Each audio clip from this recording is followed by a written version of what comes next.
जय हिंद, नमस्कार दोस्तों। आज हम शुरू करने वाले हैं और समझेंगे कि इमरजेंसी क्या होता है, भारत में 1975 में क्यों लगा, इसके पीछे कारण क्या है। तो चलिए समझते हैं और देखते हैं। सबसे पहले हेडिंग देखते हैं। देखिए हेडिंग क्या है। हेडिंग है 1975 में इमरजेंसी, जब भारत में बोलना भी अपराध था। जब भारत में बोलना भी अपराध था, 1975 में लगा था इमरजेंसी, जब भारत में बोलना भी अपराध था। अगर आज आप सरकार के खिलाफ कुछ बोलते हैं तो क्या होगा? कुछ नहीं, ये आपका अधिकार है। लेकिन 1975 में बोलते ही सीधे जेल, अखबार सच नहीं लिख सकते, लोग डर में जी रहे थे, इसे कहते हैं इमरजेंसी। तो चलिए समझते हैं सबसे पहले इमरजेंसी क्या होता है। देखिए 1975 में इमरजेंसी लगाया गया। इमरजेंसी जैसे ही लगा तो क्या होता है, आज़ादी खत्म हो जाता है। जैसे इमरजेंसी लगता है तो आज़ादी खत्म हो जाता है। तो चलिए समझते हैं सबसे पहले इमरजेंसी क्या होता है।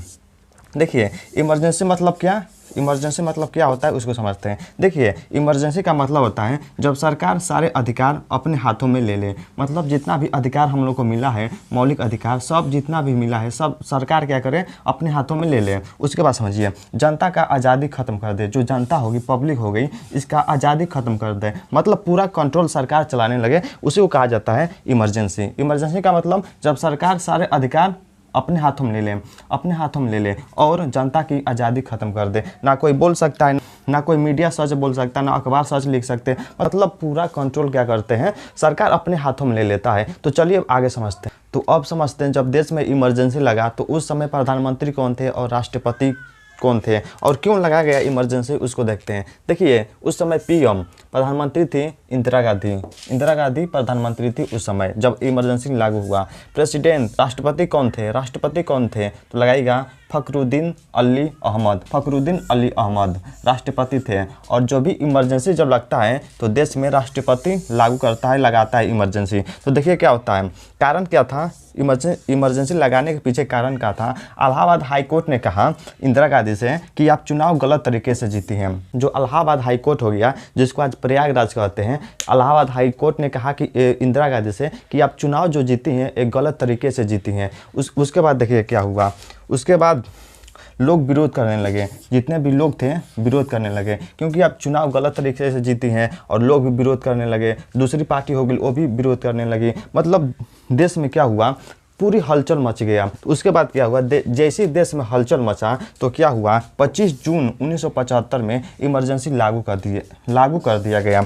25 जून 1975 में देश में इमरजेंसी लागू कर दिया गया। और जैसे ही इमरजेंसी लागू किया गया उसके बाद क्या हुआ, फिर एक रात में फैसला हुआ और पूरे देश में इमरजेंसी लगा दी गई। पूरे देश में इमरजेंसी लगा दी गई। चलिए अब समझते हैं कि इमरजेंसी लगने के बाद क्या हुआ, क्या क्या घटना हमें देखने के लिए मिला, उसको अब समझते हैं और देखते हैं। तो अब समझते हैं जैसे ही इमरजेंसी लगा उसके बाद हमें क्या देखने के लिए मिला, चलिए उसको समझते हैं और देखते हैं। देखिए जैसे ही इमरजेंसी लागू किया गया 25 जून 1975 में, तो उसके बाद हमें क्या देखने के लिए मिला, बोलने की आज़ादी खत्म हो गई। जितना भी हमें आज मौलिक अधिकार मिला हुआ है सब खत्म हो गया। कोई भी व्यक्ति प्रधानमंत्री के खिलाफ उल्टा सीधा नहीं बोल सकता है। मतलब बोलने की आज़ादी क्या किया गया, खत्म कर दिया गया। ना मीडिया बोल सकता है, ना कोई आदमी बोल सकता है, ना कोई भी मतलब सरकार के खिलाफ कोई कुछ नहीं बोल सकता है। उसके बाद देखिए क्या हुआ, उसके बाद हुआ प्रेस पर कंट्रोल, जिसको बोलते हैं सेंसरशिप। मतलब सरकार क्या की, प्रधानमंत्री क्या किए, प्रेस पर कंट्रोल कर लिए, मतलब मीडिया पर कंट्रोल कर लिए। अब वो जो बताएंगे कि मीडिया वही बोलेगी,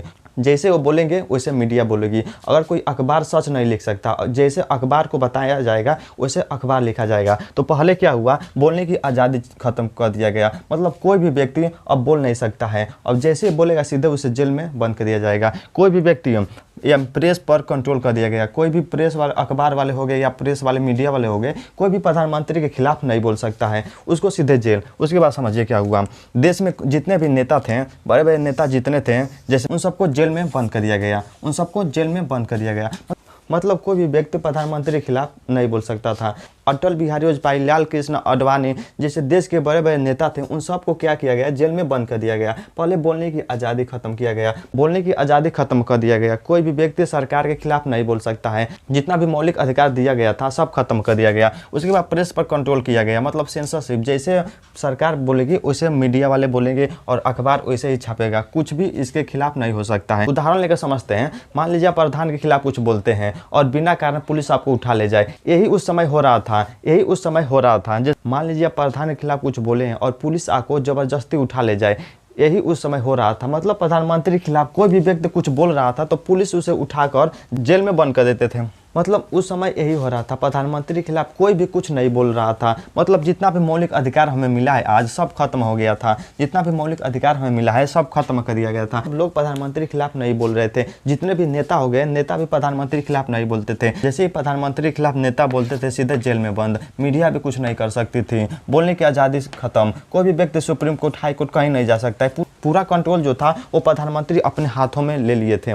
मतलब प्रधानमंत्री थी इंदिरा गांधी, पूरा कंट्रोल अपने हाथों में ले ली थी 1975 में। उसके बाद देखिए क्या हुआ, उसके बाद हुआ जबरन नसबंदी। मतलब लोगों को जबरन नसबंदी। उसके बाद क्या हुआ, लोगों को जबरन नसबंदी करना शुरू कर दिया गया, फोर्स स्टेरिलाइजेशन किया गया, मतलब ज़बरदस्ती नसबंदी किया गया। मतलब जितने भी लोग हमें देख लिए, लोगों को पकड़ पकड़ कर ऑपरेशन कराया गया। जितने भी लोग मिले उनको पकड़ पकड़ कर ऑपरेशन कराया गया बिना उनके अनुमति के। बिना देश में तांडव मच गया था जब इमरजेंसी लगा था। इमरजेंसी लगने का मुख्य कारण था कि इलाहाबाद हाई कोर्ट ने कह दिया था इंदिरा गांधी से कि आप गलत तरीके से चुनाव जीती हैं। उसके बाद क्या हुआ, लोगों ने, नेताओं ने सब विरोध करने लगे। जब इतना सब देखने के लिए मिला तो प्रधानमंत्री इंदिरा गांधी को लगा कि अब हमारे प्रधानमंत्री पद को खतरा है, इसलिए उन्होंने पूरे देश में इमरजेंसी लगवा दिया। इसलिए उन्होंने पूरे देश में इमरजेंसी लगा दिया क्योंकि उनको लगा था कि अब हमारे प्रधानमंत्री पद पर खतरा है, अब हमें हटाया जा सकता है। इसलिए उन्होंने क्या किया, पूरे देश में इमरजेंसी लगवा दिया। उसके बाद देखिए क्या क्या हमें मिलता है, जबरन नसबंदी, मतलब फोर्स स्टेरिलाइजेशन, लोगों को जबरदस्ती नसबंदी कराया गया। उसके बाद बिना उनके मर्जी के। तो अब समझते हैं कि कितने दिनों तक इमरजेंसी चला और कैसे इमरजेंसी खत्म हुआ, उसको समझते हैं और देखते हैं। तो अब समझते हैं कि देश में कितने दिनों तक इमरजेंसी चला, उसको देखते हैं और समझते हैं। देखिए क्या हुआ, देश में अगर पूछेगा कितने दिनों तक इमरजेंसी लगा हुआ था और कितने दिन इमरजेंसी चला, इमरजेंसी चला तो लगाएगा 21 महीनों तक हमें इमरजेंसी देखने के लिए मिला। मतलब 21 महीनों तक पूरे देश में इमरजेंसी था, इमरजेंसी लागू था, पूरे देश में सब व्यवस्था बंद था, सब जितने भी मौलिक अधिकार में न था सब बंद। प्रेस पर पूरा कंट्रोल प्रधानमंत्री का, कोई भी लोग कुछ नहीं बोल सकते। उसके बाद जितने भी देश के बड़े बड़े नेता थे, जो भी प्रधानमंत्री के खिलाफ बोलता था सीधे जेल। मतलब पूरे देश में तांडव मच गया था 21 महीनों तक। 21 महीनों तक पूरे देश में तांडव मच गया था। लगभग 2 साल देश में फ्रीडम ऑलमोस्ट खत्म रही। लगभग देश में 2 साल तक फ्रीडम मतलब आज़ादी ऑलमोस्ट खत्म रही। पूरा कंट्रोल प्रधानमंत्री कर रहे थे इमरजेंसी लगाकर। मतलब कोई भी व्यक्ति कुछ नहीं कर सकता था, सब आज़ादी खत्म। उसके बाद देखिए क्या हुआ, उसके बाद हमें देखने के लिए मिला 1977 में चुनाव हुआ और इमरजेंसी खत्म हो गया। जैसे 1977 में चुनाव हुआ, इमरजेंसी खत्म हो गया, इंदिरा गांधी को लगा कि हम चुनाव जीत जाएंगे। और जैसे ही जब चुनाव हुआ, इंदिरा गांधी क्या हुई, हार गई। और जैसे ही इंदिरा गांधी हारी तो क्या हुआ, इमरजेंसी खत्म हो गया। फिर चुनाव हुआ, मतलब फिर 1977 में चुनाव हुआ और जनता ने सरकार बदल दी। और जैसे जनता ने सरकार बदल दी तो क्या हुआ, इमरजेंसी खत्म हो गया 1977 में। चुनाव होने के बाद सरकार उनकी खत्म हो गई और जैसे ही सरकार खत्म हो गई, मतलब पूरी पावर जनता के पास होती है और जनता ने क्या किया, अपना पावर दिखाया और सरकार को बदल दिया। आज हमें जो बोलने की आज़ादी है वो हमेशा नहीं थी, इसलिए अपने अधिकार को समझिए और संभाल कर रखिए। अगर आप लोगों को इमरजेंसी समझ में आया तो कमेंट कर जरूर बताएं। जय हिंद, नमस्कार दोस्तों।